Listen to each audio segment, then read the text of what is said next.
Chapter number 14 और इसमें आज आर्टिकल है force on a current carrying conductor in a uniform magnetic field. तो आइए देखते हैं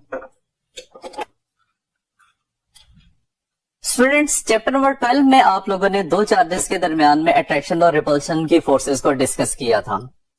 वहां पे हमने ये बात पढ़ी थी कि जब भी दो चार्जेस एक दूसरे के ऊपर फोर्स ऑफ अट्रैक्शन या रिपल्शन एक्सर्ट करते हैं तो उसकी कुछ बेसिक रिक्वायरमेंट्स होती हैं।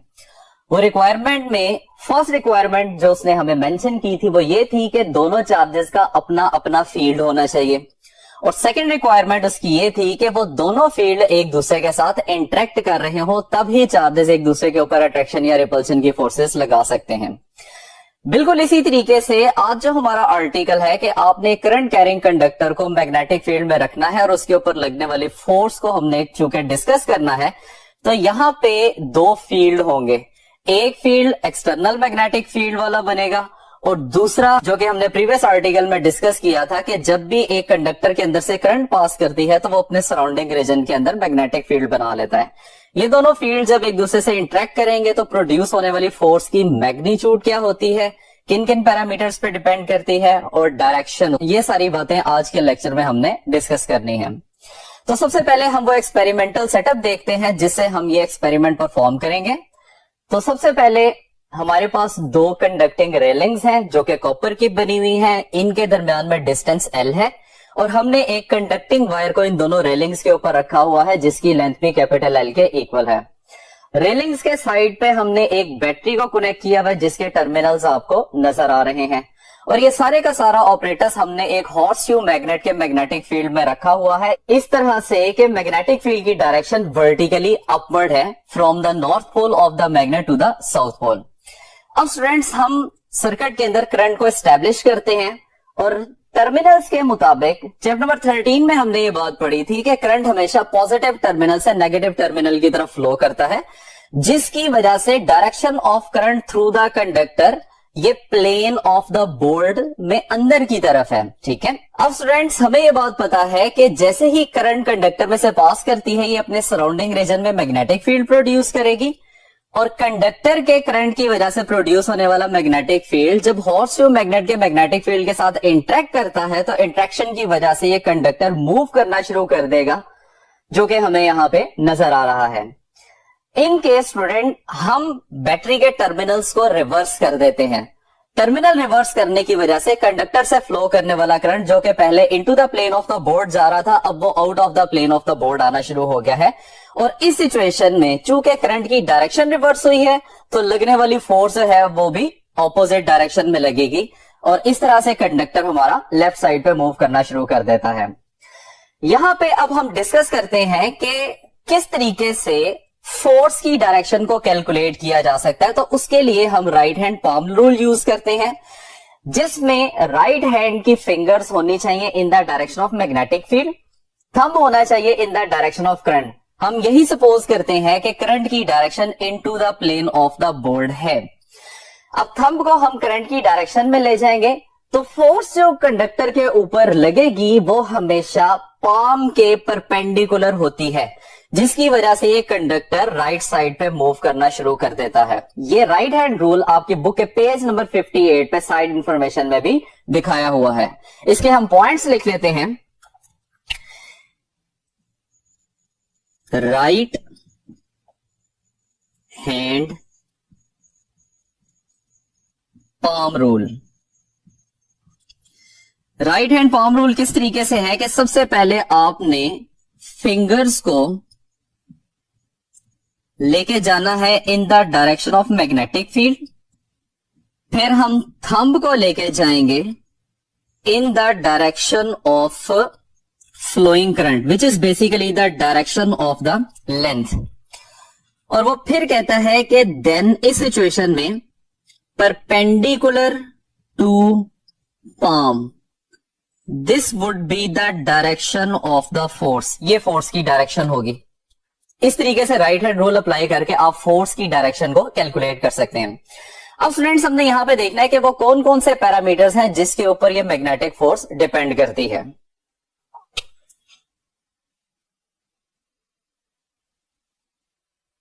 डिपेंडेंस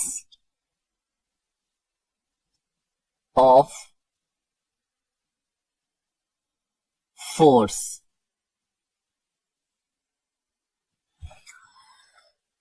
तो स्टूडेंट्स, इसमें हम वही एक्सपेरिमेंटल सेटअप दोबारा से कंसीडर करते हैं जिसमें हमारे पास दो रेलिंग्स थी, उसके ऊपर कंडक्टिंग वायर जो कि उस रेलिंग के ऊपर मूव कर सकती है, साथ हमने बैटरी को अटैच किया हुआ है और एक हॉर्सशू मैग्नेट है। हम इनिशियल सिचुएशन को डिस्कस करते हैं। इनिशियल सिचुएशन में जब करंट फ्लो कर रही थी तो सपोज कर लें कि करंट की वैल्यू आई है और कंडक्टर के ऊपर लगने वाली फोर्स एफ के इक्वल है, जबकि एक्सटर्नल मैग्नेटिक फील्ड की वैल्यू बी थी। अब हम सबसे पहले इफेक्ट्स ऑफ करंट को इसमें स्टडी करते हैं। सपोज कर लें कि हम कंडक्टर से फ्लो करने वाले करंट को आई से इंक्रीज करके 2I कर देते हैं, जिसकी वजह से कंडक्टर राइट साइड पे ही मूव कर रहा है और इसकी स्पीड पहले वाली स्पीड से दुगनी हो चुकी है। अब स्पीड ट्वाइस होने का मतलब यह है कि कंडक्टर के ऊपर लगने वाली फोर्स जो है वो क्या हो चुकी है, डबल हो चुकी है। इसका मतलब ये हो गया कि मैग्नेटिक फोर्स जो कि कंडक्टर के ऊपर एक्ट कर रही है वो करंट की मैग्नीट्यूड के डायरेक्टली प्रोपोर्शनल होती है। तो ये हमारे पास फर्स्ट पॉइंट आ जाएगा, number 1, force on the current carrying conductor is directly proportional to the amount of current flowing through the conductor। अब स्टूडेंट्स, मैग्नेटिक फील्ड देखेंगे कि वो फोर्स को किस तरीके से इफेक्ट करता है। हम क्या करते हैं कि हॉर्सशू मैग्नेट को एक ऐसे हॉर्सशू मैग्नेट से रिप्लेस कर देते हैं जिसकी स्ट्रेंथ पहले वाले मैग्नेट की स्ट्रेंथ से ट्वाइस होती है। अब इस सिचुएशन में आप देख सकते हैं कि कंडक्टर की स्पीड पहले की निस्बत ट्वाइस हो चुकी है, जिसका मतलब यह है कि फोर्स मैग्नेटिक फील्ड के भी डायरेक्टली प्रोपोर्शनल है। जब हमने मैग्नेटिक फील्ड को डबल किया था तो कॉरेस्पॉन्डिंग कंडक्टर के ऊपर लगने वाली फोर्स भी डबल हो चुकी थी। तो इस तरीके से हमारे पास ये रिलेशन बन जाएगा, F is directly proportional to magnetic field. अब स्टूडेंट्स, जो थर्ड पैरामीटर यहां पे हमें नजर आ रहा है that is the length of the conductor. Initial length L के इक्वल है। हम सेम सिचुएशन में कंसीडर करते हैं कि हम लेंथ ऑफ द कंडक्टर को 2 टाइम्स कर देते हैं। अब 2 टाइम्स लेंथ करने की वजह से conductor once again double speed से ही मूव कर रहा है, जिसका मतलब यह है कि force on the current carrying conductor becomes twice if the length of the conductor is made twice. ठीक है, तो यहां से हमें यह पता चलता है कि force length of the conductor के भी डायरेक्टली प्रोपोर्शनल है। अब स्टूडेंट, चौथा पैरामीटर जो हमें यहां पे नजर आ रहा है that is the angle between the length of the conductor and the magnetic field. हमें यह बात पता है कि कंडक्टर को हमने यहां पे हॉरिजॉन्टली प्लेस किया हुआ है, जबकि मैग्नेटिक फील्ड वर्टिकली अपवर्ड जा रही है। तो इन दोनों के दरमियान जो एंगल बन रहा है that is equal to 90 degree. हम प्रोसेस को कुछ इस तरह से शुरू करते हैं कि पहले आप मैग्नेटिक फील्ड को लेंथ के पैरेलल रखें। उसके लिए हमें हॉर्सशू मैग्नेट को हॉरिजॉन्टल करना पड़ेगा। और इस सिचुएशन में जब आप सर्किट में से करंट फ्लो करवाते हैं तो करंट फ्लो करवाने की वजह से कंडक्टर अपनी जगह से मूव नहीं कर रहा। इसका मतलब यह हो गया कि जब magnetic field length of the conductor के या direction of flow of current के पैरेलल होती है, इस सिचुएशन में कंडक्टर के ऊपर किसी किस्म की फोर्स एक्ट नहीं करती। अब हम एंगल की वैल्यू कुछ बढ़ा के 30 डिग्री तक, सपोज करने 30 डिग्री तक इंक्रीज करते हैं। यहां पे हमें नजर आ रहा है कि अब कंडक्टर के ऊपर कुछ ना कुछ फोर्स लग रही है, जिसकी वजह से कंडक्टर राइट साइड पे मूव करना शुरू हो गया है। अब आहिस्ता आहिस्ता एंगल को हम इंक्रीज करते जाते हैं। फर्ज कर लें कि अब इसकी वैल्यू 60 डिग्री के इक्वल आ गई है। तो इस सिचुएशन में कंडक्टर पहले से फास्ट मूव कर रहा है, जिसका मतलब यह हो गया कि इसके ऊपर एक्ट करने वाली जो फोर्स है उसकी मैग्नीट्यूड इंक्रीज हो गई है। अब फाइनली सपोज कर लें कि हम मैग्नेटिक फील्ड को लेंथ ऑफ द कंडक्टर के परपेंडिकुलर कर देते हैं। तो इस सिचुएशन में कंडक्टर सबसे ज्यादा तेज मूव कर रहा है, जिसका मतलब है कि अब कंडक्टर के ऊपर जो फोर्स लग रही है वो पहले तमाम केसेस के मुकाबले में सबसे ज्यादा लग रही है। तो यहां से हम कह सकते हैं कि मैग्नेटिक फोर्स डायरेक्टली प्रोपोर्शनल होती है sine of angle between the magnetic field and the length of the conductor. यहां पे हम इसको मेंशन कर देते हैं, where alpha is angle between L and D. और स्टूडेंट्स एल की डायरेक्शन कौन सी होगी? Direction of length is same as current I. तो ये बात इसमें आपने याद रखनी है। अब हमारे पास ये वो फैक्टर्स आ गए हैं जिसके ऊपर मैग्नेटिक फोर्स डिपेंड कर रही है। हम इन चारों रिलेशंस को कंबाइन करते हैं, तो कंबाइन करने से हमारे पास एक फॉर्म बनती है which is F is directly proportional to I L B sine of alpha. इसको हम इक्वालिटी में कन्वर्ट करते हैं, तो इक्वालिटी में कन्वर्ट करने के लिए एक कांस्टेंट जनरेट होगा which is represented by K. I L B sine of alpha as it is आ जाएगा। और सिस्टम इंटरनेशनल में के की वैल्यू 1 के इक्वल है, सो इसका मतलब ये हो गया कि फोर्स की वैल्यू किसके इक्वल आ जाएगी? I L B sine of alpha. ये हमारे पास मैग्नीट्यूड ऑफ द फोर्स निकल आई है जब आप एक करंट कैरिंग कंडक्टर को किसी एक्सटर्नल मैग्नेटिक फील्ड में प्लेस करते हैं। अब स्टूडेंट्स ये रिलेशन जो है ये बहुत ज्यादा इंपॉर्टेंट है विद रिस्पेक्ट टू एमसीक्यू। किस तरह से? सपोज कर लें कि हम एक ऐसा कंडक्टर यूज करते हैं जिसकी लेंथ 1 मीटर के इक्वल है। अब वो आपसे पूछता है कि what is the force acting on a current carrying conductor of unit length. तो आपने क्या करना है, यूनिट लेंथ का मतलब है लेंथ की वैल्यू 1 मीटर पुट करेंगे, तो बाकी फोर्स की वैल्यू हमारे पास बच जाएगी F is equal to I, L की जगह पे 1 आ जाएगा, B sine of alpha. Simplify करेंगे तो ये किसके इक्वल आ जाएगा? F is equal to I B sine of alpha. तो ये हमारा आंसर बन जाएगा। अब इसी सिचुएशन में अगर वो कहता है कि कंडक्टर की लेंथ जो है वो 1 मीटर है और साथ के साथ उसमें फ्लो करने वाला करंट जो है वो 1 एम्पियर के इक्वल है, तो तब फोर्स की वैल्यू क्या होगी? L is equal to 1 metre आ जाएगा, कॉरेस्पॉन्डिंग करंट की वैल्यू किसके इक्वल आ जाएगी? 1 एम्पियर। अब ये दोनों वैल्यूज अगर हम अपने रिलेशन में पुट करते हैं तो फोर्स की वैल्यू क्या बनेगी? F इज इक्वल टू आई की जगह पे 1 एम्पियर, L की जगह पे 1 metre, B sine of alpha. तो फोर्स की वैल्यू किसके इक्वल आ जाएगी? B साइन ऑफ अल्फा के इक्वल आ जाएगी। तो ये भी एमसीक्यू में आ जाता है। इसी तरीके से स्टूडेंट्स अगर वो हमें ये कहता है कि आपने एक कंडक्टर लेना है जिसकी लेंथ 1 मीटर के इक्वल है, उसमें से 1 एम्पियर करंट पास कर रहा है और इसको हमने मैग्नेटिक फील्ड में परपेंडिकुलरली प्लेस किया हुआ है, तो टोटल कंडीशन इसकी बन जाएगी L is equal to 1 metre, I is equal to 1 ampere and alpha is equal to, perpendicular होने की वजह से 90 यूज करेंगे और इस तरह से फोर्स का फॉर्मूला बन जाएगा F is equal to 1 multiply by 1 B as it is आ जाएगा। साइन ऑफ अल्फा की वैल्यू है 90 डिग्री, इसको सिंप्लीफाई करेंगे तो F is equal to B आ जाएगा। तो ये आपने वैल्यूज इसमें याद रखनी। प्लस इसमें इस तरह के एमसीक्यूज भी आ सकते हैं कि आप लेंथ को ट्वाइस कर दें, करंट को हाफ कर दें, मैग्नेटिक फील्ड को 4 टाइम्स कर दें या एंगल को चेंज कर दें, तो कॉरेस्पॉन्डिंग जो फोर्स है उसकी वैल्यू क्या होगी, तो ये आपने याद रखना है। ठीक है। अब स्टूडेंट्स हम इतनी देर से मैग्नेटिक फील्ड की बात कर रहे हैं, अभी तक हमने मैग्नेटिक फील्ड को डिफाइन नहीं किया कि मैग्नेटिक फील्ड क्या होती है।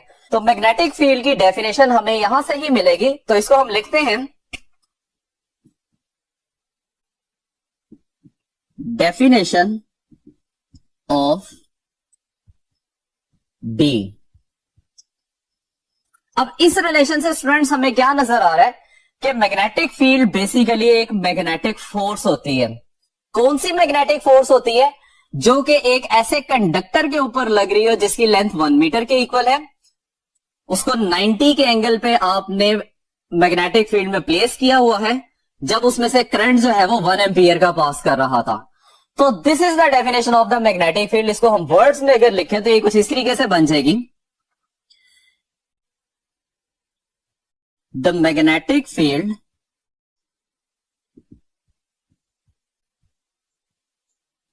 स्ट्रेंथ कह लें या सिंपल मैग्नेटिक फील्ड कह लें या फिर मैग्नेटिक इंडक्शन भी इसको बोला जाता है। मैग्नेटिक इंडक्शन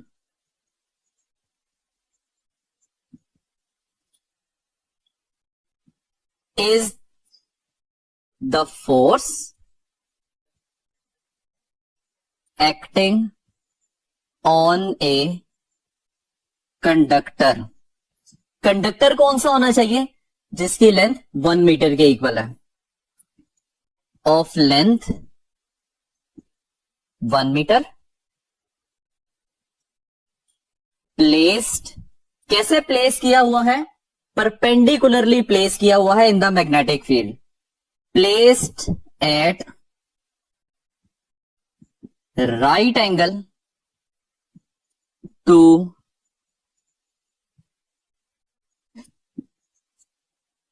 व्हेन, जब उसमें से कितना करंट पास कर रहा हो? 1 एम्पियर का करंट पास कर रहा हो, तो इसको हम लिखेंगे when 1 ampere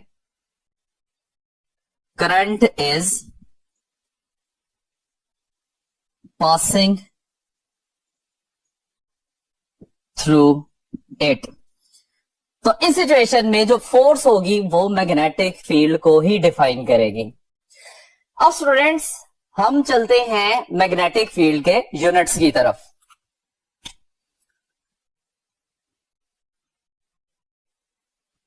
SI unit of magnetic field. अब स्टूडेंट्स इसका यूनिट फाइंड करने के लिए हम वही रिलेशन यूज करते हैं which is F is equal to ILB sine of alpha. अब चूंकि मैंने B के यूनिट्स फाइंड करने हैं तो B की वैल्यू किसके इक्वल आ जाएगी? F divided by IL sine of alpha. इन क्वांटिटीज के यूनिट्स लिखे, so force measured in newton divided by current होती है एम्पियर, लेंथ को मेजर किया जाता है मीटर, और साइन अल्फा का आप लोगों को पता है कि कोई भी यूनिट नहीं होता। अरेंज करते हैं तो वो कहता है कि B की वैल्यू किसके इक्वल आ जाती है? न्यूटन पर मीटर पर एम्पियर, और इसको टेस्ला भी बोला जाता है and is represented by capital T। अब स्टूडेंट्स ये बात भी बहुत इंपॉर्टेंट है, ये फैक्टर भी MCQ में आता है कि आपने टेस्ला को बताना है कि टेस्ला किसके इक्वल होता है। अब इसके हम बेस यूनिट्स भी देखते हैं और टेस्ला को किस किस शक्ल में लिखा जा सकता है वो भी हम देखते हैं। टेस्ला को कैपिटल T से रिप्रेजेंट किया जाता है, और अभी हमने देखा कि इसकी वैल्यू किसके इक्वल होती है? न्यूटन पर मीटर पर एम्पियर। अब स्टूडेंट्स अगर हम न्यूटन को एक्सपेंड कर देते हैं तो न्यूटन का हमें पता है दिस इज किलोग्राम मीटर पर सेकंड स्क्वायर। पर मीटर एज इट इज आ जाएगा, पर एम्पियर भी एज इट इज आ जाएगा। इन दोनों को अगर हम मीटर को मीटर से कैंसिल कर दें तो बेस यूनिट्स की फॉर्म में ये वैल्यू बन जाएगी किलोग्राम पर सेकंड स्क्वायर पर एम्पियर। ये आपने याद रखना है, ठीक है। इसके अलावा एक और यूनिट होता है टेस्ला का, that is equal to weber पर मीटर स्क्वायर, और इसको हम लिखते हैं WB divided by metre square. ये वैल्यू भी आप इसकी याद रखेंगे। अब वेबर क्या चीज होती है, किस चीज का यूनिट है, ये हम नेक्स्ट आर्टिकल में जाके डिटेल से डिस्कस कर लेंगे। अभी तक आपने सिर्फ इसी वैल्यू को याद रखना है कि टेस्ला वेबर पर मीटर स्क्वायर के इक्वल होता है। बेस यूनिट्स की फॉर्म में टेस्ला किलोग्राम पर सेकंड स्क्वायर पर एम्पियर के इक्वल होता है, और नॉर्मली टेस्ला की वैल्यू न्यूटन पर मीटर पर एम्पियर के इक्वल होती है।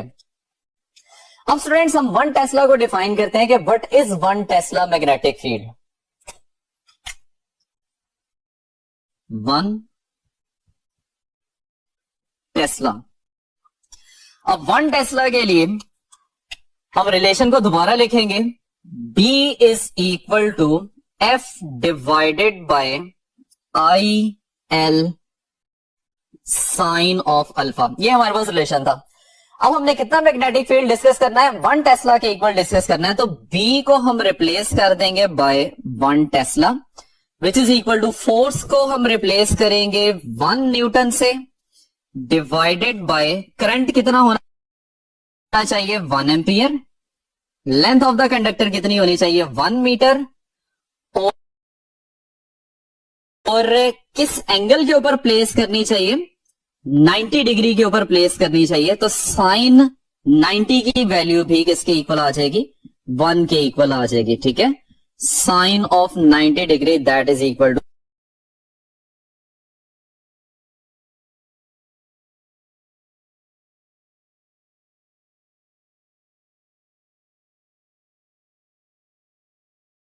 तो 1। ये वाली कंडीशन इसमें हमने यूज करनी है। अब ये क्या बन जाएगा 1 tesla that is equal to 1 newton पर 1 एम्पियर पर 1 मीटर। यहां से हम टेस्ला को डिफाइन करेंगे कि डेफिनेशन ऑफ टेस्ला क्या बनती है। आइए देखिए,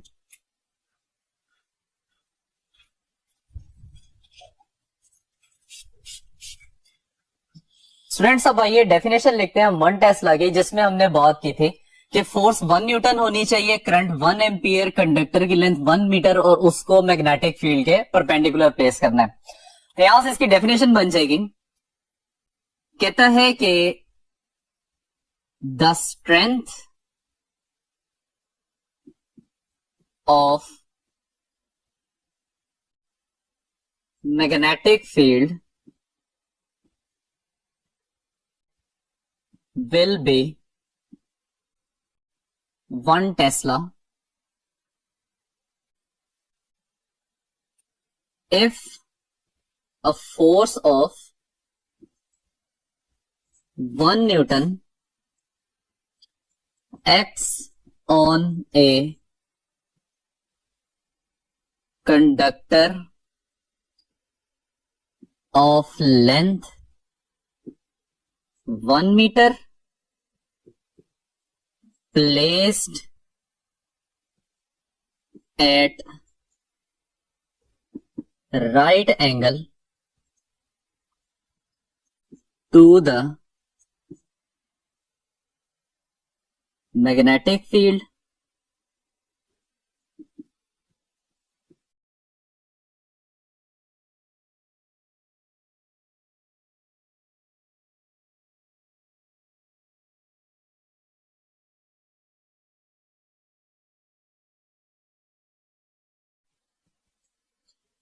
when 1 ampere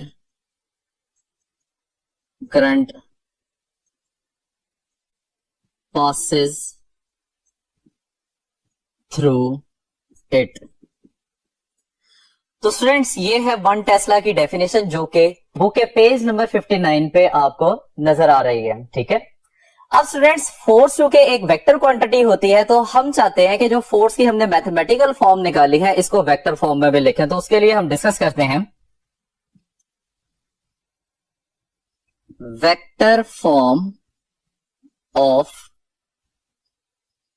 force on current carrying conductor in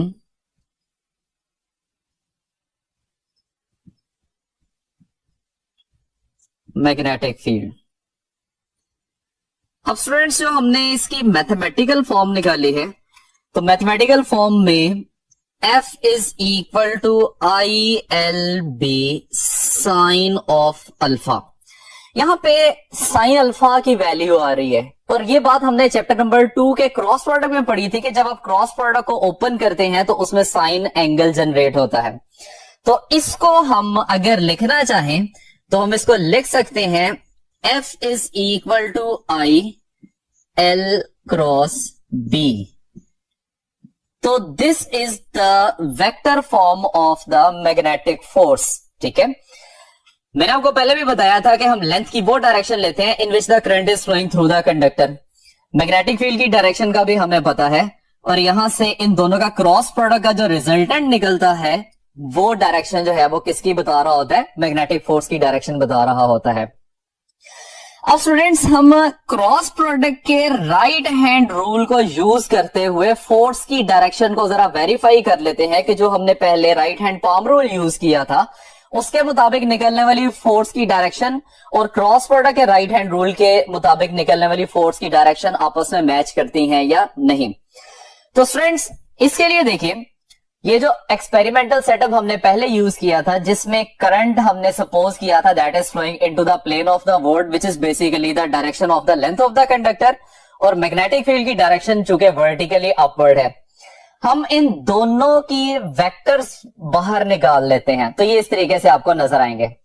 अब चैप्टर नंबर 2 में जो हमने राइट हैंड रूल यूज किया था उसकी स्टेटमेंट कुछ इस तरीके से थी कि place the fingers of the right hand along the direction of the first vector. अब फार्मूला में आपको नजर आ रहा है कि जो फर्स्ट वेक्टर है that is the length vector, आपने राइट हैंड के फिंगर्स को लेंथ ऑफ द कंडक्टर के अलोंग प्लेस करना है। उसके बाद वो कहता है कि curl the finger of the right hand in the direction towards the second vector. आपने राइट हैंड के फिंगर्स को सेकंड वेक्टर की तरफ कर्ल करना शुरू कर देना है through smaller of the two possible angle, जो कि दो मुमकिन एंगल्स बनते हैं उसमें से छोटे वाले एंगल के कॉरेस्पॉन्डिंग। अब आप देखिए जरा कि लेंथ और मैग्नेटिक फील्ड में एक एंगल 90 डिग्री का बन रहा है और दूसरा एंगल जो है यहां पे 270 का बन रहा है। हमने किस एंगल को फॉलो करना है? हमने स्मॉलर एंगल को फॉलो करना है। इसका मतलब यह है कि राइट हैंड के फिंगर्स को हम कर्ल करेंगे और एल वेक्टर को रोटेट करवाएंगे बी वेक्टर की तरफ by keeping the thumb of the right hand erected. और ये थंब जो है वो मैग्नेटिक फोर्स की डायरेक्शन हमें बता रहा होता है, which in this case is the right side, जो कि राइट साइड पे हमें इंडिकेशन मिल रही है। इसका मतलब ये हो गया कि चाहे आप राइट हैंड पाम रूल से डायरेक्शन ऑफ फोर्स कैलकुलेट करें या क्रॉस प्रोडक्ट के राइट हैंड रूल से डायरेक्शन ऑफ फोर्स कैलकुलेट करें, आंसर हमेशा सही आता है। राइट हैंड रूल की डेफिनेशन जो है वो पेज नंबर 59 के ऊपर आपको इस पैराग्राफ में नजर आ जाती है। अब स्टूडेंट्स हम चूंकि डायरेक्शन की बात करते हैं, करंट की into the plane of the board है, out of the plane of the board है, तो क्यों ना इसका एक कन्वेंशन बना लिया जाए कि इनवर्ड डायरेक्शन होगी उसको किस तरीके से रिप्रेजेंट किया जाएगा और आउटवर्ड डायरेक्शन होगी उसको किस तरीके से रिप्रेजेंट किया जाएगा। तो उसके लिए देखिए,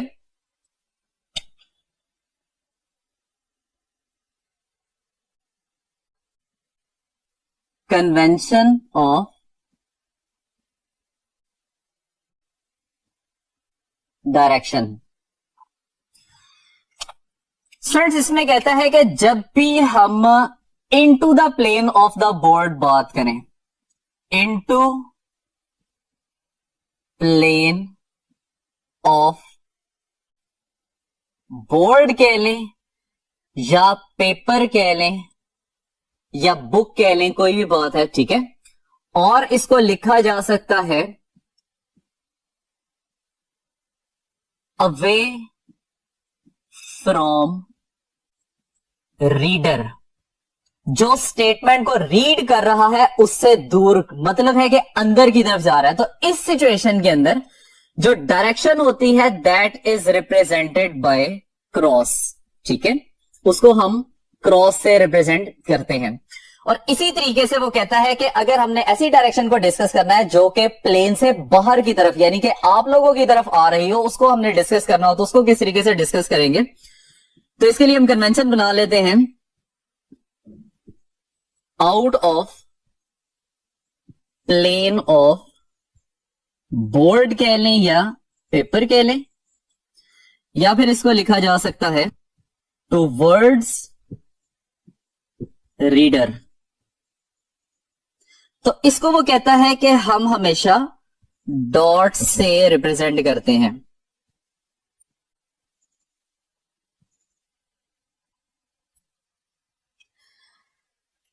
और स्टूडेंट ये बात उसने पेज नंबर 59 की साइड इंफॉर्मेशन में भी हमें दिखाई हुई है। तो यहां से हमारे पास एक कन्वेंशन सिलेक्ट हो गया कि जब भी हम इनवर्ड डायरेक्शन की बात करेंगे तो उसको हम क्रॉस से रिप्रेजेंट करेंगे और जब भी हम आउटवर्ड डायरेक्शन की बात करेंगे तो उसको हम डॉट से रिप्रेजेंट करेंगे। अब स्टूडेंट्स हम चलते हैं एक और रूल की तरफ that is known as extension of right hand rule, जिससे भी हम मैग्नेटिक फोर्स की डायरेक्शन को कैलकुलेट कर सकते हैं। जी students, so this is extension of right hand rule. इसको समझने के लिए हम इमेजिन करते हैं कि हमारे पास एक वायर है जिसमें से वर्टिकली अपवर्ड करंट फ्लो कर रहा है।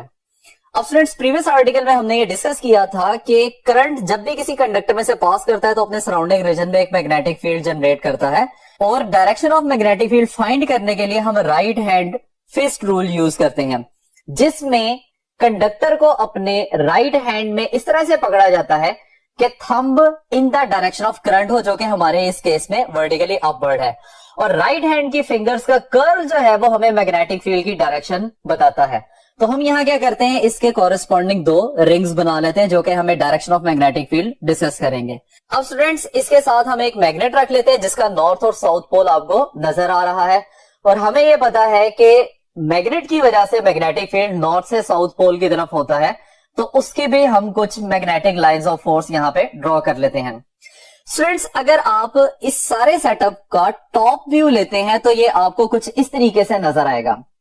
अब यहां से आप देख सकते हैं कि left side of the conductor के ऊपर दोनों फील्ड्स एक दूसरे के साथ इस तरह से इंटरेक्ट कर रही हैं कि एक दूसरे की स्ट्रेंथ को बढ़ा रही हैं। अब ये एक दूसरे की स्ट्रेंथ को क्यों बढ़ा रही हैं, क्योंकि इसकी डायरेक्शन सेम है, जबकि राइट साइड पे आपको नजर आ रहा है कि दोनों फील्ड का इंटरेक्शन एक दूसरे के साथ इस तरह से है कि ये एक दूसरे से ऑपोजिटली आके मिल रही हैं। तो इसका मतलब ये हो गया कि राइट साइड पे फील्ड वीक होना शुरू हो जाएगा। तो यहां पे इस करंट कैरिंग कंडक्टर के ऊपर जो फोर्स लगेगी वो लेफ्ट से राइट साइड के ऊपर लगना शुरू हो जाएगी, और ये डायग्राम आपकी बुक के पेज नंबर 59 के ऊपर साइड इंफॉर्मेशन में भी डिस्कस की हुई है। ठीक है, तो this is known as extension of right hand rule, जो कि आप फोर्स की डायरेक्शन को कैलकुलेट करने के लिए यूज कर सकते हैं। अब स्टूडेंट्स इसी extension of right hand rule को हम अपने आर्टिकल के ऊपर अप्लाई करते हैं।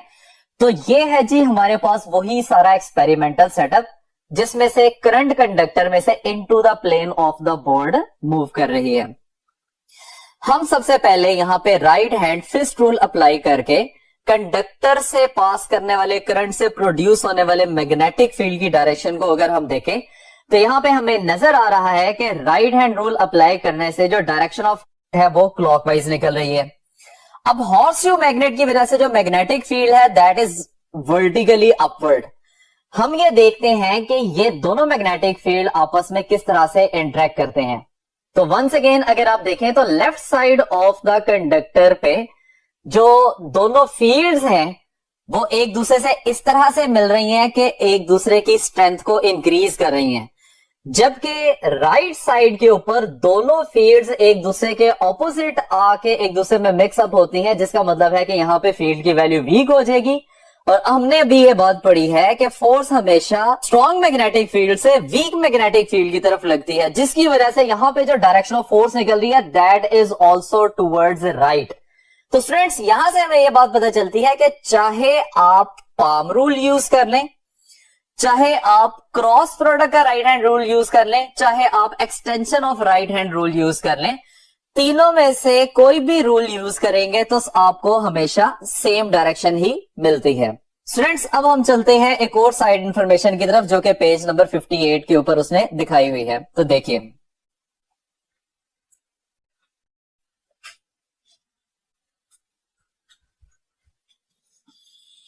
जी स्टूडेंट्स, तो this is the side information जिसमें हमने force between two parallel current carrying wires find करनी है। ठीक है, अब इसमें हमारे पास दो केसेस बन सकते हैं, जिसमें फर्स्ट केस है जी current flowing in the same direction, कि हमारे पास दो कंडक्टर्स हैं जिसमें से सेम करंट सेम डायरेक्शन में फ्लो कर रहा है।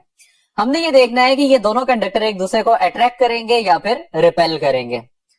तो देखिए जी हमारे पास ये दो कंडक्टर्स हैं जिसमें से सेम करंट सेम डायरेक्शन में फ्लो कर रहा है।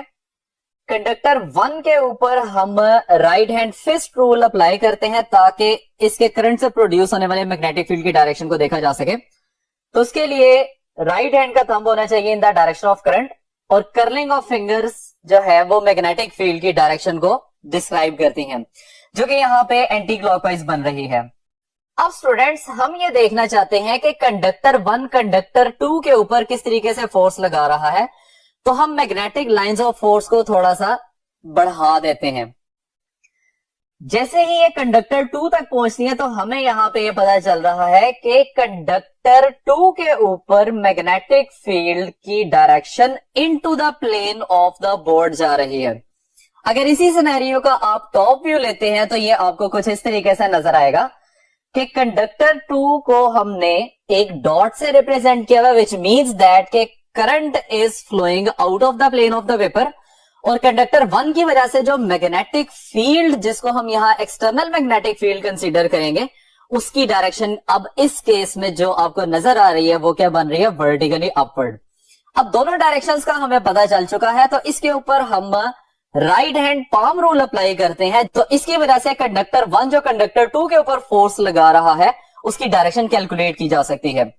तो राइट हैंड पाम रूल में हमने देखा था कि फिंगर्स होनी चाहिए in the direction of magnetic field जो कि वर्टिकली अपवर्ड है, तो हम राइट हैंड के फिंगर्स को मैग्नेटिक फील्ड की डायरेक्शन में ले जाते हैं। थंब होना चाहिए in the direction of current जो कि इस केस में हमें out of the plane of the board नजर आ रहा है, तो हम राइट हैंड के थंब को करंट की डायरेक्शन में ले जाते हैं। फोर्स किस डायरेक्शन में होनी चाहिए, that is always perpendicular to the palm, और परपेंडिकुलर टू द पाम का मतलब यहां पे ये बन रहा है कि कंडक्टर 2 के ऊपर लगने वाली फोर्स कंडक्टर 1 की तरफ है। इसका मतलब ये हो गया कि कंडक्टर 2 कंडक्टर 1 की तरफ मूव करना शुरू करेगा।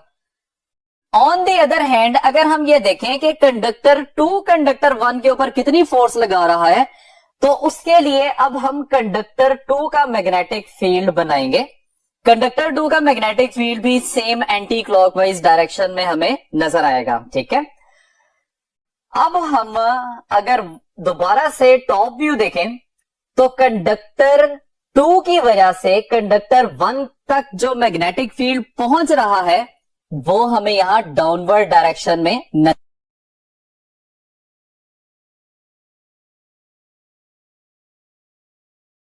नजर आ रहा है।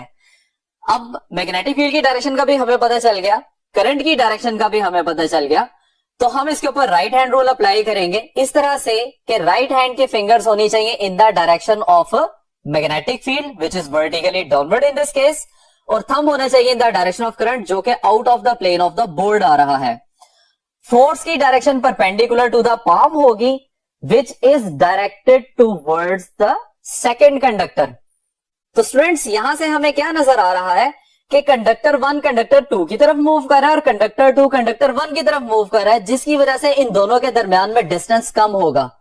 हम कह सकते हैं कि जब भी दो कंडक्टर में या दो पैरेलल वायर्स के अंदर सेम डायरेक्शन में करंट फ्लो करेगा तो वो एक दूसरे के करीब आना शुरू हो जाते हैं, जिसको हम फोर्स की फॉर्म में अट्रैक्टिव फोर्स का नाम दे सकते हैं।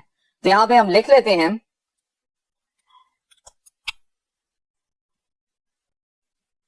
for same direction of current in parallel wires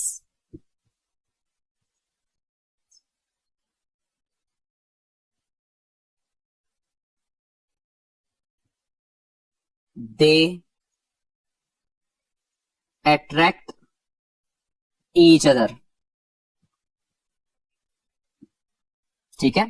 तो ये हमेशा क्या करेंगे, एक दूसरे को अट्रैक्ट करेंगे, और इसमें यूनिट लेंथ के ऊपर लगने वाली फोर्स को हम कुछ इस तरह से एक्सप्लेन कर सकते हैं। This is F on a conductor 2 due to conductor 1 which is equal to mu naught divided by 2 pi I1 I2 divided by R, where I1 and I2 are the current flowing through first and second conductor and R is the separation between the two conductors। तो इस तरीके से हम force को calculate कर सकते हैं। अगर हम फोर्स की वैल्यू लिखना चाहते हैं फॉर द केस जब हम फर्स्ट कंडक्टर के ऊपर फोर्स फाइंड करें ड्यू टू सेकेंड, तो उसका फॉर्मूला भी बिल्कुल इसी तरह से ही बनेगा, I1 I2 divided by R, ठीक है। सो this is basically force per unit length. अगर वो आपसे पूछता है कि इसके यूनिट्स क्या बनेंगे, तो स्टूडेंट्स इसका यूनिट न्यूटन नहीं होता, इसके यूनिट्स होते हैं न्यूटन पर मीटर। इसके लिए भी सेम एज इट इज होगा, इसके लिए भी सेम वैल्यू आएगी, ठीक है। अब हम चलते हैं स्टूडेंट सेकंड केस की तरफ, जिसमें हमारे पास सेम दो पैरेलल वायर्स हैं, लेकिन उसमें करंट जो है वो ऑपोजिट डायरेक्शन में फ्लो कर रहा है। तो इसको हम डायरेक्टली लिख लेते हैं, for opposite direction of current in parallel wires, क्या रिजल्ट बन जाएगा? They repel each other. अब ये किस तरह से रिपेल करेंगे, तो स्टूडेंट्स ये आप लोगों ने अब खुद कैलकुलेट करना है। तो ये बहुत इंपॉर्टेंट एमसीक्यू आता है, ये भी आपने याद रखना है कि अगर दो पैरेलल वायर में से सेम डायरेक्शन का करंट होगा तो वो हमेशा आपस में अट्रैक्ट करते हैं, और अगर दो पैरेलल वायर में से अपोजिट डायरेक्शन का करंट होगा तो वो रिपेल करते हैं। स्टूडेंट्स